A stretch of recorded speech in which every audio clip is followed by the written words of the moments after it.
Cleared for takeoff, the confidential government email revealing Downing Street is considering a free vote in Parliament on Heathrow expansion, paving the way for a third runway.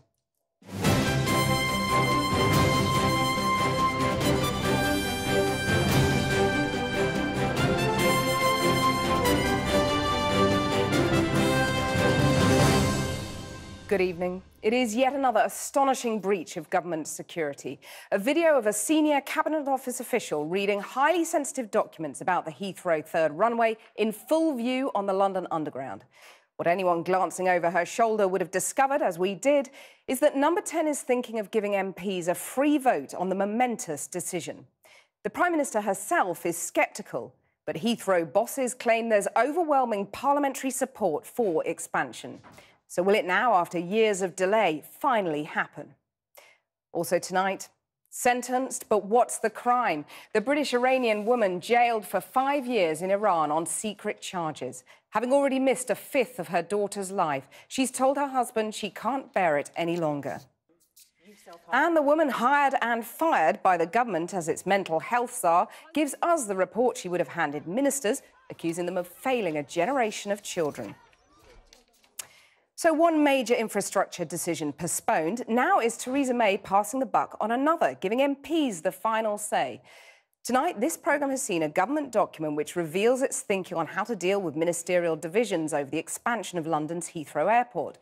The Cabinet Office email, filmed by a fellow passenger on the London Underground, suggests that Number 10 should give the Commons a free vote on plans to build a third runway, effectively allowing ministers to disagree in public. Here's our political correspondent, Michael Crick. Along with Hinkley Point and HS2, the future expansion of London airport capacity is one of the three big infrastructure projects that has urgently to be decided by the May government.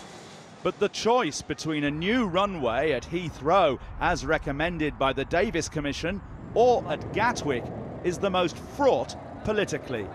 Indeed, the size of the political problem was shown on the Central Line today when a commuter took this extraordinary film of a woman reading a Cabinet Office email which shows Downing Street's thinking of an unprecedented move to handle the Cabinet split. We know Foreign Secretary Boris Johnson, while London Mayor, was firmly against expanding Heathrow. The horror that will be aroused by the idea of a new runway at Heathrow. And Education Secretary Justine Greening voiced her opposition when she was Transport Secretary. There's a cross-party consensus now that a third runway at Heathrow is not the right option for us. With local MPs Theresa May and her Chancellor Philip Hammond thought to have doubts about Heathrow too, how do they keep collective cabinet responsibility? The strong convention that once ministers take a decision, they then all back it publicly. The email, dated the 30th of August, was sent from Sharon Carter in the Cabinet Office to Sue Gray, a powerful figure in charge of propriety and ethics in the Cabinet Office, and thought to be the passenger filmed on the tube today. Carter tells Gray in the email, "Lawyers and EDS, Economic and Domestic Affairs Secretariat colleagues, are seeking specific input from us on how to handle potential waiving of collective responsibility." Then, under the actual heading, Waiving Collective Responsibility, Carter says, "One route for waiving collective responsibility would be a free..." The next word, obscure by her thumb, is thought to be vote. "A free vote allowing ministers to speak against the government's position in the House." In other words, Cabinet would decide about Heathrow or Gatwick, but ministers could still dissent publicly until there's a free vote in the Commons, when all Tories could vote as they wanted. Daniel Moylan was for many years Boris Johnson's aviation advisor, though he now works for the owners of Gatwick. It's clear the government are thinking of waiving collective cabinet responsibility on the London aviation decision. What do you make of this? Well, I find it rather disappointing, actually. It's almost a solution worthy of George Osborne, because it treats the whole issue as essentially one of parliamentary management, whereas in fact there are deep and difficult technical issues here that the government needs to grapple with on the basis of evidence if they're to get the right solution for the country. And I think that's what's sort of missing from this idea that it's all to do with a free parliamentary vote. I don't think that takes you forward. Waiving collective responsibility is very rare, though it happened, of course, during the recent referendum, with ministers split both ways. And under the 2010 coalition agreement, Lib Dem ministers were allowed to dissent on issues like Trident. But I can think of no example outside a referendum under single-party government. And it's the second time this week the government suffered a major leak, with an official exposing secret papers over a big cabinet decision.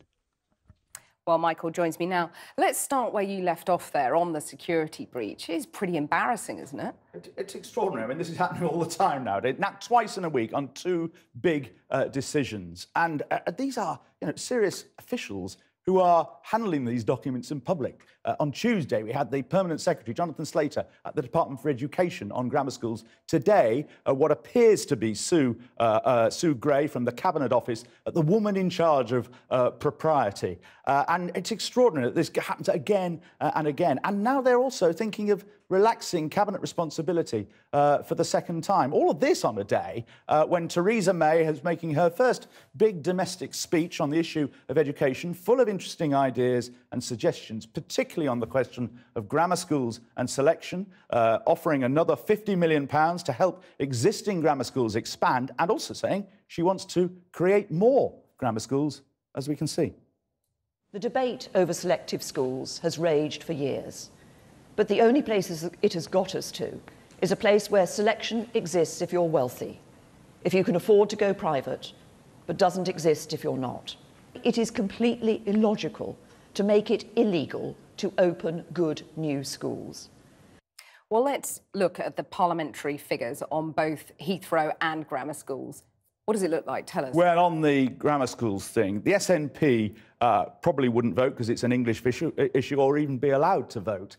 And although there is considerable misgivings and some dissent is likely on the Conservative benches, the Commons would be less of a problem, I think, than the House of Lords, as the Permanent Secretary, Jonathan Slater, identified in that memo that was filmed in Down Street. It's difficult to see how they get this through the Lords without a lot of safeguards when it comes to dealing with disadvantaged children. But here we have Theresa May with these two big decisions facing her: what to do, how to push this new grammar schools policy through, how to deal with Heathrow. And it does seem that this idea of relaxing collective responsibility, allowing a free vote, means that her government, despite perhaps misgivings by herself and her Chancellor, Boris Johnson, and others, it does seem likely that they will be going for Heathrow.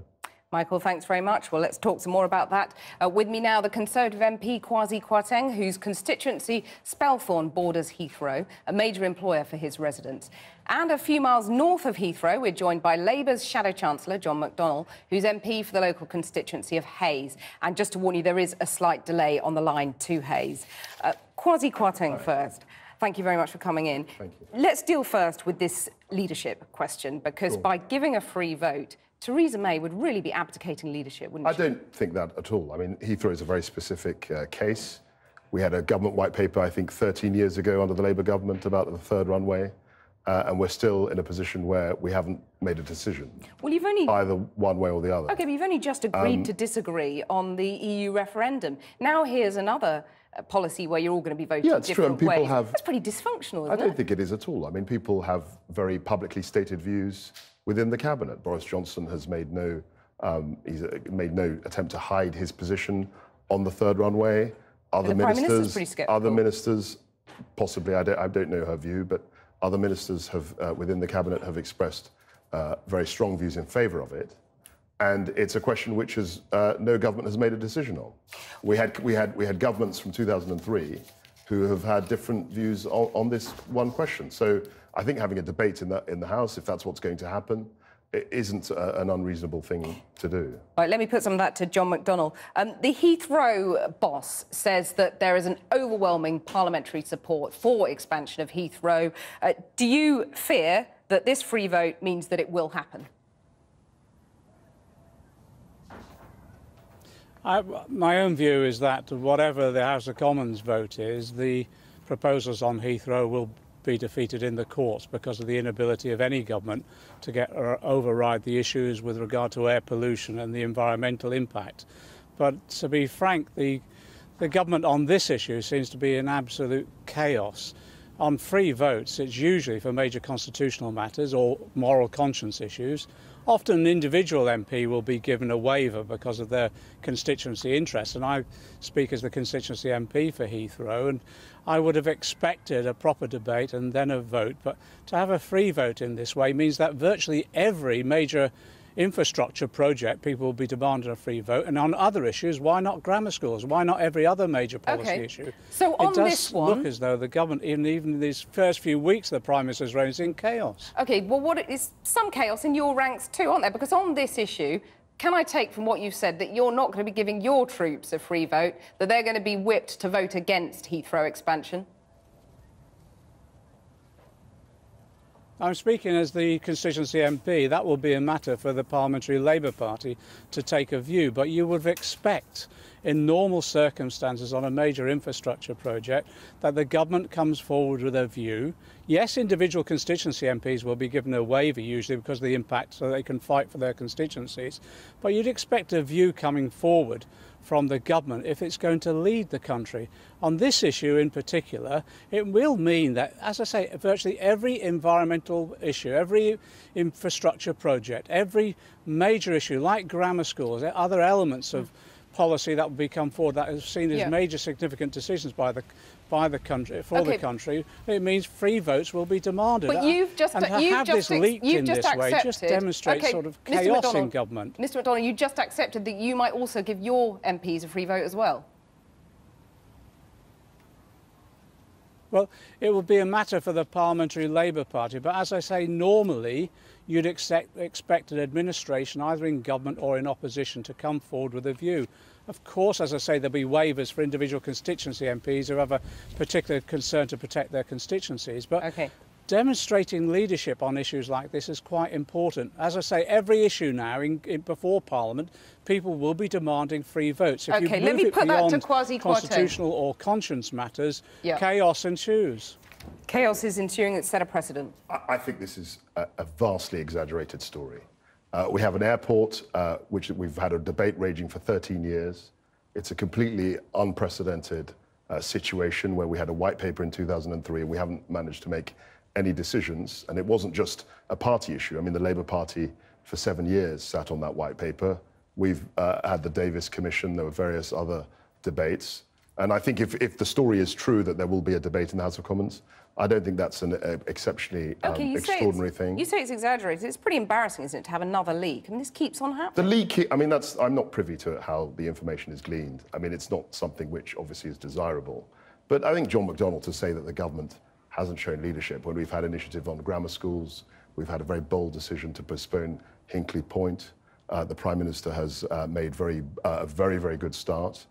Travelling around and in Scotland, in the EU, she's shown a real grip of the government. And is she now going to back Heathrow expansion? Do you think it's going to happen now, yes or no? I don't know. I mean, I don't know. I don't even know whether we're going to have a debate on the floor of the House. So I wouldn't want to prejudge that. Kwasi Kwarteng, John McDonnell, thank you very much for joining me.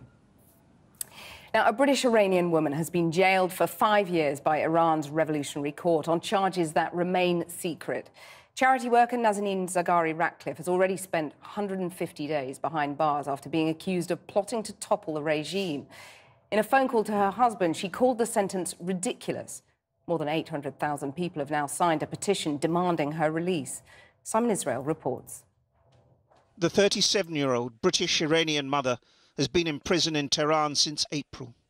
There's been no explanation since she was arrested about to board a plane home with her young daughter Gabriella. Today, her husband learnt she's been sentenced to 5 years in prison by the Revolutionary Court on unspecified national security charges. His campaign has taken him to Downing Street. Theresa May has raised her concerns, but today's news comes as a blow to the imprisoned mother, separated from her child, who's now being cared for by her Iranian grandparents. She voiced her disappointment in a phone call to her husband. Angry and upset, and she said, listen, I can't go on like this, and I can't wake up any one more day still being here. I hate it when people wake me up and I remember where I am, and you know, when I'm in my dreams I'm with Gabriella, but awake then suddenly I'm stuck here. He suspects his family is being used as a political bargaining chip, just as relations between the UK and the Iranian government are showing signs of improvement. Last week, British Airways reinstated flights to Tehran after 4 years, and Monday saw Britain's first ambassador in 5 years take up his post. It was a move described by the Foreign Office as an important step forward. I'm sure it's no coincidence that she was charged, sentenced the day after the embassy was upgraded, and that's as much internal politics that it still remains secret as to what it is. And she said on the phone that it was ridiculous. For the past 5 months, Mr. Ratcliffe has led a high-profile campaign in the hope it would free his family. But an online petition signed by hundreds of thousands is no match for the internal schisms around Iran's future and mistrust of Western motives. Mrs. Ratcliffe is not the only British dual national detained. 77-year-old Kamal Foroughi has so far served 5 years of an 8-year sentence for so-called espionage, and several others from the US, Canada and France are in prison on charges of spying or collaboration. Simon Israel reporting there. The United Nations Security Council is meeting behind closed doors tonight to condemn North Korea's latest nuclear test, as President Obama described it as a grave threat to international peace and stability. Pyongyang said it now had the ability to mount a warhead on a ballistic missile, a prospect South Korea called maniacal recklessness. The US has threatened tough new sanctions in response. North Korea's nuclear test, which is already the second one this year, can only be seen as a challenge to the international community. And we have reached the limit of our patience. I think the mental condition of Kim Jong-un is out of control. 3 former Tesco executives have been charged with fraud and false accounting by the Serious Fraud Office. It follows a criminal investigation into accounting irregularities at the supermarket in 2014, and after Tesco admitted inflating its profits by £263 million. The trio are due in court later this month and could face up to 10 years in jail if found guilty. Now, self-harm, eating disorders, anxiety and depression. Mental health issues in British schools are becoming such a problem that 1 in 3 children in every classroom is affected. Yet the woman the government appointed to find solutions was sacked after just 9 months in the job. Natasha Devon has now written the report she wanted to write for ministers as Child Mental Health Tsar, and it's savagely critical of government policy. We'll hear from her in a moment, but first, an exclusive look at her report. Hello, you're through to the Mix. How can I help? At the Mix Support Centre, volunteers help young people navigate their way through life. Increasingly, it's mental health problems which they have to deal with. Chloe self-harmed as a teenager. Now she works helping others. Young people tell us that they're finding it more difficult to access the support that they want when they're struggling with things, whether that's at school, whether that's at home, that they're finding it difficult to access the right support. Mental health problems amongst the young are on the increase. A recent survey by the Department of Education found 1 in 3 teenage girls suffer from anxiety or depression. In your bedroom, you self-harm. That's why ministers appointed Natasha Devon as their mental health champion and commissioned her to write a report. She gathered evidence from pupils, teachers and mental health experts. In it, she criticises the government, saying ministers are providing PR stunts and empty promises in place of real action and change. She cautions the Education Department's emphasis on children being mentally resilient could be interpreted as victim blaming. She says spiralling class sizes and curriculum changes mean schools can't meet children's basic psychological needs. And she warns cuts to child and adolescent mental health services mean teachers are dealing with issues above their ability or training. The Education Department sacked Natasha Devon earlier this year, but she's completed her report regardless, saying her message needs to be heard. In a statement tonight, the Department for Education said Natasha Devon had done a great job helping to raise the profile of young people's mental health, and we will read her report with interest. The statement added, we are working to improve the mental health support available as part of an ambitious 5-year programme backed by an additional £1.4 billion investment. Well, Natasha Devon is with me now. Natasha, let me just quote one line from your report. PR stunts and empty promises in place of real action and change. Harsh words. Evidence? So the government have made a huge song and dance about this £1.4 billion investment into young people's mental health. In fact, Theresa May mentioned it in PMQs just this week. But when you actually look at what's happening to that money, it isn't ring-fenced. So it's been given to local authorities who have, in almost half of cases, 49% of cases, chosen to spend it on other things. So the money is promised to projects to help young people with their mental health, and it never actually materialises on the ground. So what do you want to do about that? I mean, money is in short supply. Do you think the government needs to raise taxes to deal with this issue? I mean, what would you recommend? I just think honesty is what needs to happen. To tell the public on the one hand that you're investing £1.4 billion when in fact that is not being invested in what you say it is, that's deception and that's scandalous, and the public deserve to know the truth, which is one of the reasons that I authored this report. I mean, accusing ministers of deception is really quite something. I mean, you did a data protection access request to find out what they'd been saying about you behind closed doors. Is there a sense that what you found out there has made you a little bit bitter about your time in government? I can see why people would think that. In fact, everything that I found out from the subject access request that I did just confirmed what I already thought was happening. But I wanted proof, because I wanted people to understand that I believe my treatment as the government's mental health champion is symptomatic of their attitude to mental health more generally. There's a lot of publicity, there's a lot of words, there's a lot of promises, but there's no real action and there's no real change. And, you know, I was an independent advisor. When the government got it right, I told them that they got it right. When they got it wrong, equally I told them, because that's what being independent means. And yet, every time I criticised them, there was some kind of threat to get rid of me. And you can see that clearly in the email chain that I uncovered. Well, the email chain leaves you very much with the impression that they thought you were something of a loose cannon. I mean, were they right in that? Well, when you read the emails, it's as though what I'm saying is completely outrageous and not backed up by the evidence. I was merely reflecting what is widely acknowledged to be true within the education sector, that in particular teachers, that there's this whole sort of layer of children who don't meet the diagnostic criteria for child and adolescent mental health services, but their ability to function, their ability to learn, their potential is being impaired by mental health issues. And it's been left to teachers to try and deal with that with no funding, no resources, no expertise. And it's that layer of children that I am particularly concerned about. What toll did working for the government and finding out everything they've been saying about you take on your mental health? Well, what I learned from my experience working with the government is that I find it very difficult to be inauthentic. We need people who can be pragmatic and who can compromise and who can negotiate with the government, but I'm much more comfortable being on the periphery and campaigning. The only people that I consider myself beholden to are young people and, by proxy, teachers and parents. It's their needs I serve and it's their voices that I will bring to government level, but I'm not going anywhere. Natasha Devon, that's a promise. Thanks very much.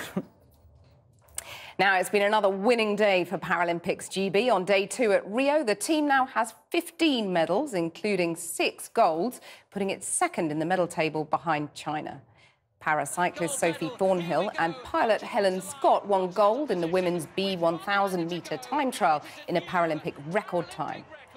While in athletics, Steph Reed won silver in the T44 long jump after France's Marie-Amélie Lefeur set a new world record to secure gold, while Gemma Prescott won bronze in the F32 club throwing category. And powerlifter Zoe Newson also took bronze in the women's 45-kilogram and under category.